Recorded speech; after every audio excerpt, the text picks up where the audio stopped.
إما أن العبد يصدق مع الله ويعلم أنه يعامل ملك الملوك وأنه يعامل من يسمع ويراه فيري الله من نفسه الصدق. أعوذ بالله من الشيطان الرجيم. بسم الله الرحمن الرحيم. والصلاة والسلام على أشرف الأنبياء والمرسلين نبينا محمد وعلى آله وأصحابه أجمعين. وأشهد أن لا إله إلا الله وحده لا شريك له وأشهد أن محمدا عبده ورسوله صلى الله عليه وسلم. أما بعد. Ouvrir son cœur au Coran, podcast numéro 2. Nous avions vu dans le podcast précédent un certain nombre de phrases, une phrase de l'imam Ali ibn Abi Talib radiyallahu anhu, mais aussi une phrase des salafs sur cette relation intense, magnifique, lumineuse, pleine d'amour, pleine de lumière que nous devons entretenir avec la parole d'Allah. Car nous avions vu la dernière fois que plus la relation à Allah sera intense, plus l'amour pour lui sera sincère, et plus la relation au Coran sera intense, et plus la relation au Coran sera sincère. Et quand on parle de relation, on ne parle pas simplement de le lire, on ne parle pas simplement de le mémoriser, mais on parle, avant tout, de le comprendre et de l'appliquer. Un certain nombre d'outils sont des conditions à l'accession à une part des trésors que renferme le Coran al-Karim. Nous allons les voir de façon successive et nous allons commencer avec le premier aujourd'hui. Cet outil est la sincérité envers Allah Azza wa Jal, qu'on appelle en arabe al-ikhlas. Ce terme al-ikhlas comporte en lui-même deux dimensions. On le traduit souvent par la sincérité, mais cette traduction finalement n'est pas complète. Parce qu'elle ne parle que d'une seule chose, qui est la relation que l'adorateur porte avec son Seigneur, porte à son Seigneur. Le lien entre l'adorateur d'une part et son Seigneur d'autre part. Être sincère, c'est-à-dire ne faire les choses que pour lui. Mais il y a une deuxième dimension qui, elle, est liée à l'essence même d'Allah, qui est le tawhid d'Allah subhanahu wa ta'ala. Nous connaissons tous la sourate Qul huwa Allahu ahad, Allahu samad, ila akhirih. Eh bien, cette sourate s'appelle Suratul Ikhlas. Et al-Ikhlas signifie le tawhid. Sauf que ce terme d'ikhlas prend en compte à la fois l'unicité absolue d'Allah subhanahu wa ta'ala, mais aussi la sincérité de l'intention de l'adorateur. Allah nous dit dans le Coran, Bismillahir Rahmanir Rahim, Fad'u Allah mukhlisina lahu ad-din walau kariha al-kafirun, ce qui signifie invoquer Allah donc. Ici, on va ensuite nous mentionner la condition, en lui vouant un culte exclusif. Quelques répulsions, qu'en est les négateurs. Les négateurs, c'est-à-dire les négateurs de la mission prophétique de Mohammed sallallahu alayhi wa sallam, al-kafirun. Allah vient nous montrer ici que la clé qui me permet d'avoir une relation avec mon Seigneur, car ici la dua est une relation directe avec Allah Azza wa Jal, celle de la créature faible qui demande au Créateur tout-puissant, eh bien elle a une condition, c'est l'ikhlas. Et celui qui porte cet ikhlas, on appelle ça un mukhlis. Et on verra par la suite la différence entre al-mukhlis et al-mukhlas, incha'Allah ta'ala. De même, Allah Azza wa Jal nous dit, Bismillahir Rahmanir Rahim, وَمَا أُمِرُوا إِلَّا لِيَعْبُدُوا اللَّهَ مُخْلِصِينَ لَهُ الدِّينَ حُنَفَاءَ وَيُقِيمُوا الصَّلَاةَ وَيُؤْتُوا الزَّكَاةَ وَذَلِكَ دِينُ الْقَيِّمَةِ. Ce qui signifie, il ne leur a été commandé cependant que d'adorer Allah, lui vouant un culte exclusif, d'accomplir la salah et d'acquitter la zakah. Et voilà la religion de droiture. Le verset est simple, le verset parle de lui-même, mais Allah subhanahu wa ta'ala vient encore, comme d'habitude dans le Coran, nous faire de l'ancrage, insister sur les concepts dogmatiques qui sont les plus importants. Et tous les concepts dogmatiques sont à la base de toutes les actions. Et ça, c'est un point très très important. Ne croyez pas qu'on parle de aqidah, de dogme, de croyance, uniquement quand on parle de religion. Chacun de nos actes cache en lui-même un certain nombre de croyances. Le musulman puise ses croyances dans le Coran, dans la Sunna et dans l'enseignement de tous ces maîtres spirituels de la Sunna qui viennent nous traduire cette parole d'Allah, nous traduire cette parole de Nabi sallallahu alayhi wa sallam qui viennent avec cet héritage des Sahaba radiyallahu anhum. Ici, nous sommes face à l'héritage qu'a laissé Muhammad sallallahu alayhi wa sallam. Allah Azza wa Jal nous dit dans le Coran, Bismillahir Rahmanir Rahim, واصبر نفسك مع الذين يدعون ربهم بالغداة والعشي يريدون وجهه ولا تعد عيناك عنهم تريد زينة الحياة الدنيا ولا تطع من أغفلنا قلبه عن ذكرنا واتبع هواه وكان أمره فرطا. Ce qui signifie, fais preuve de patience en restant avec ceux qui invoquent leur Seigneur matin et soir, et attention ici, désirant sa face. D'accord ? واصبر نفسك مع الذين يدعون ربهم بالغداة والعشي يريدون وجهه. Désirant sa face, et j'ai rajouté, pour avoir une aqida, un dogme qui soit en accord avec celui des salaf salih, j'ai rajouté d'une façon qui sied à sa perfection. Laysa kamithlihi shay'un, rien n'est semblable à Allah subhanahu wa ta'ala. Mais nous reconnaissons les termes qui sont employés dans le Coran, notamment celui du wajh. Et que tes yeux ne se détachent point d'eux en cherchant le faux brillant de la vie sur terre. Et n'obéis pas à celui dont nous avons rendu le cœur inattentif à notre rappel, qui poursuit sa passion et dont le comportement est outrancier. Ici, le plus important dans ce verset, c'est « yuriduna wajhah », c'est-à-dire désirant sa face d'une façon qui sied à sa perfection. Ici, Allah Azza wa Jal nous donne la recette. Fais preuve de patience et reste avec ceux qui font preuve de patience. Qui sont ceux qui font preuve de patience réellement ? Est-ce simplement ceux qui font preuve de patience dans leur vie de tous les jours ? Parce que pour être patient, je n'ai pas besoin d'être musulman. Je peux être un bouddhiste et être extrêmement patient. Je peux être un chrétien et être extrêmement patient. Je peux être un hindou, et être extrêmement patient. Mais ici, Allah Azza wa Jal parle de la patience qui est acceptée d'Allah. Celle qui est une adoration. Elle a encore une condition. Yuriduna wajhah, ceux qui désirent la face. Et nous allons voir le sens de désirer la face d'Allah subhanahu wa ta'ala d'une façon bien sûr qui sied à sa perfection. Regardez ensuite, on va avoir l'inverse de cette minhajia, de cette méthodologie, de cette tariqa, de cette voie. Et que tes yeux ne se détachent point d'eux en cherchant le faux brillant de la vie sur terre. Premier danger, on va s'écarter de la sincérité pour Allah si on cherche le faux brillant de la vie sur terre. Deuxièmement, et n'obéis pas à celui dont nous avons rendu le cœur inattentif à notre rappel. Allah l'a rendu inattentif. Men aghfalna qalbahu an dhikrina. C'est-à-dire qu'il a été repoussé par Allah. Ne prends la compagnie que des hommes et des femmes qui vont t'élever dans ton dîn. Quelles sont les caractéristiques qui lui ont fait récolter cela ? Qui poursuit sa passion et dont le comportement est outrancier. Donc, ô toi musulman, ô toi musulmane, comprends réellement ce qu'est la patience qu'Allah aime en t'entourant des hommes et des femmes pieux et pieuses qui savent ce qu'est le tawhid d'Allah Azza wa Jal, le ikhlas pour Allah subhanahu wa ta'ala. Et ne cherche pas en parallèle à cela le faux brillant de la vie sur terre. Et ne prends pas la compagnie de ceux qui ont encouru la colère d'Allah Azza wa Jal, car leur divinité et leur propre passion et leur comportement est en accord avec cette fausse divinité, qu'Allah nous préserve. Yuriduna wajhah, désirant sa face. Deux mots, subhanallah. Deux mots. Désirant sa face d'une façon qui sied à sa perfection. Yuriduna wajhah, les ulama nous disent que cela signifie la sincérité. Yuriduna wajhah, les ulama nous disent que c'est rechercher l'agrément d'Allah Azza wa Jal pour obtenir ses faveurs. La baraka dans cette vie d'ici-bas, al-hasana fi dunya, et bien évidemment la récompense de l'au-delà par le paradis.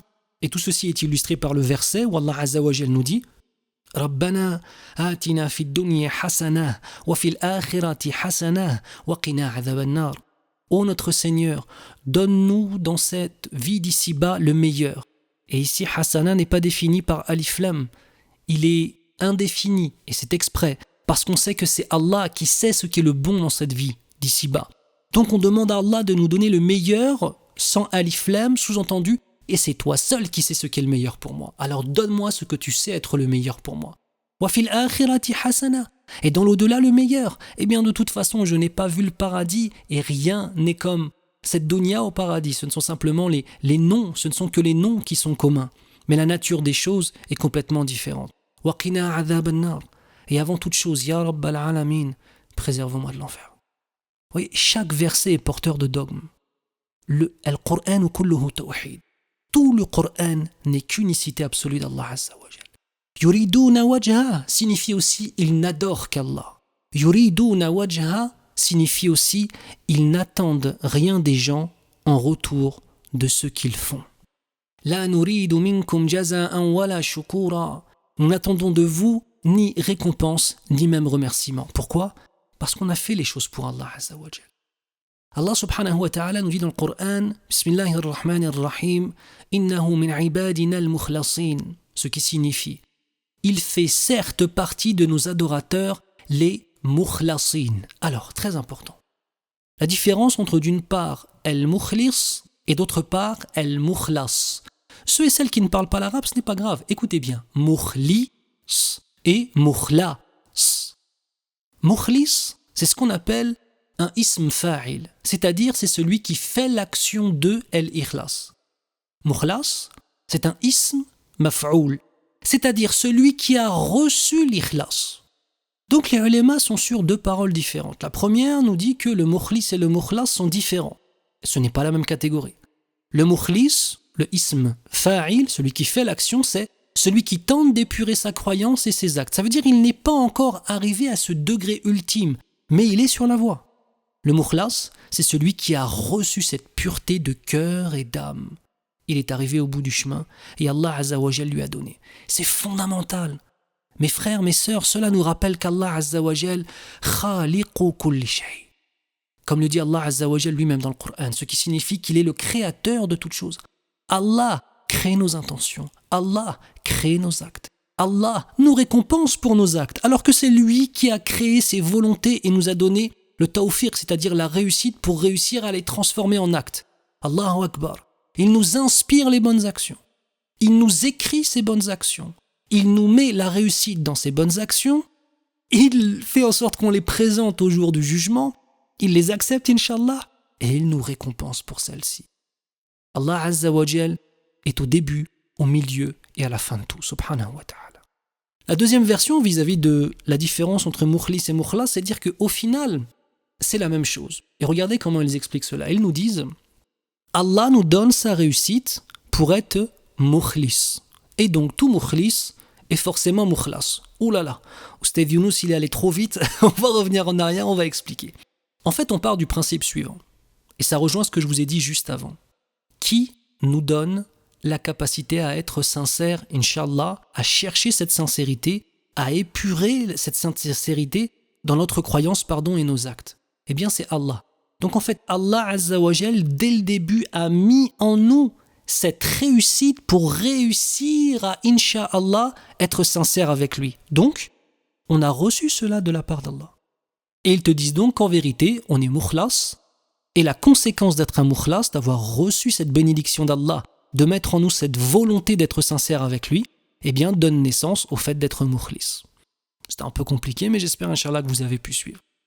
Écoutez bien, il y aura peu d'explications dans ce qui n'en a pas besoin. Premièrement, les sincères ont des actions que personne ne connaît en dehors d'Allah. Ils ont ce jardin secret des adorations, que ce soit les adorations uniquement avec Allah Azza wa Jal, comme la prière de la nuit, comme le siyam et que personne ne sait qu'ils sont en train de jeûner, comme la sadaqa aussi et que personne ne sait qu'ils ont donné. Comme ce sourire, comme ces du'as, ces invocations, comme ce temps qu'on passe avec des gens qui en ont besoin, sans jamais, au grand jamais, s'en vanter auprès de qui que ce soit. Une autre caractéristique est l'amour profond pour Allah qui donne naissance à des actes.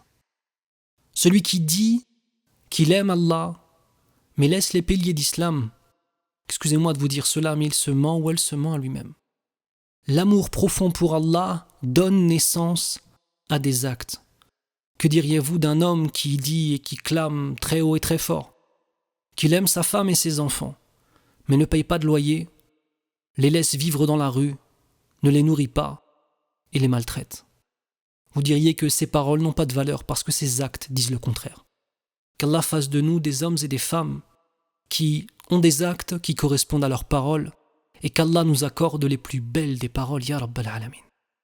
Autre caractéristique, leurs poitrines sont emplies de lumière, à l'image de leur relation avec leur Seigneur. De même, leurs actes purs sont un avant-goût de la pureté du paradis.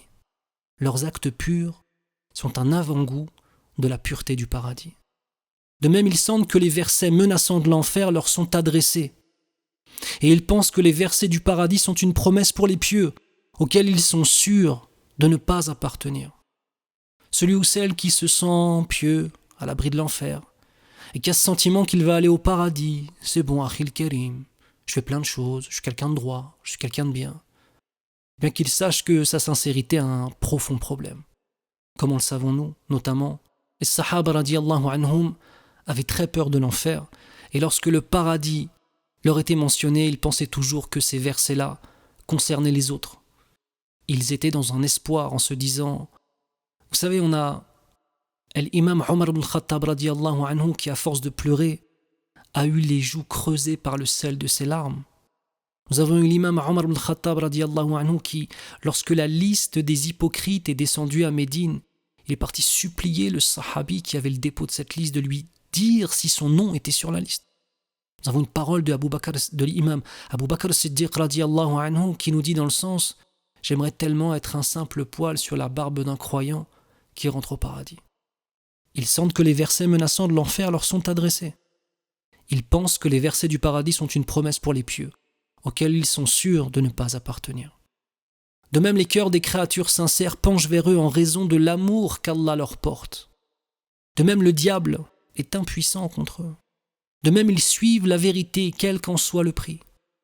De même, leurs corps peuvent supporter la faim, car ils sont nourris par la nourriture spirituelle. On parle ici de degrés de la foi qui sont extrêmement, extrêmement hauts, awliya Allah. Allah Azza wa Jal nous dit, Bismillah ar-Rahman ar-Rahim, dans Surat al-Kahf, فَلَمَّا جَاوَزَا قَالَ لِفَتَاهُ آتِينَا غَدَاءَنَا لَقَدْ لَقِينَا مِنْ سَفَرِنَا هَذَا نَصَبًا. Ce qui signifie, puis lorsque tous deux eurent dépassé cet endroit, il dit à son valet. C'est Moussa alayhi salam qui parle à son valet dans Surat al-Kahf lorsqu'il va tenter de rencontrer Al-Khidr. Il lui dit, apporte-nous notre déjeuner, nous avons rencontré de la fatigue dans notre présent voyage. L'imam Ibn al-Qayyim rahimahullah dans son livre Al-Fawaid nous dit dans le sens de la traduction. Écoutez bien cela. Lorsque Moussa alayhi salam a voyagé vers Al-Khidr, il fut touché par la faim et la fatigue car il a voyagé vers une créature. Il a voyagé vers une créature. Donc son safar, c'est-à-dire son voyage, l'a fatigué. Cependant, lorsque son Seigneur l'a éprouvé durant 40 nuits, il n'y mangeait pas et ne fut pas frappé par la faim et la fatigue, car il a voyagé vers son Seigneur. Ainsi est le voyage par le cœur et son cheminement vers le Seigneur. Allahu Akbar. On n'y trouve ni la misère, ni la fatigue que l'on peut rencontrer lors du voyage vers les créatures. Subhanallah. Qu'Allah fasse de nous des hommes et des femmes qui sont sincères, Ya Rabbal Alamin. Lors du prochain audio, Inch'Allah, nous verrons le reste des caractéristiques qui sont la conformité à la sunna du prophète sallallahu alayhi wa sallam et l'amour intense qui nous lie à cette sunna. De même les invocations, de même la présence d'un référent religieux, un muallim, un shaykh qui va nous enseigner. Et enfin la maîtrise de certains éléments de la langue arabe. Puis nous commencerons, Inch'Allah, l'explication de Surat al-Fatiha bi'idhni Rabbil Alamin. Je demande à Allah Azza wa Jal, celui dont la puissance n'a pas de limite, celui qui connaît trahison des yeux et ce que renferment les poitrines, celui qui sait inspirer, celui qui sait châtier, celui qui sait sauver, celui qui donne, celui qui reprend. Je demande à Allah subhanahu wa ta'ala de faire de nous des hommes et des femmes qui savent ce qu'est la sincérité, qui comprennent ce qu'est la sincérité, qu'ils ressentent cette sincérité et qu'elle donne toujours naissance à des actes, à de l'amour pour notre Seigneur et à de l'engagement pour le dîn d'Allah subhanahu wa ta'ala. Qu'Allah fasse de nous tous des mukhlisin et des mukhlasin, Ya Rabbal Alamin. اللهم صل على محمد وعلى آل محمد كما صليت على إبراهيم وعلى آل إبراهيم وبارك على محمد وعلى آل محمد كما باركت على إبراهيم وعلى آل إبراهيم في العالمين إنك حميد مجيد. والسلام عليكم ورحمة الله وبركاته.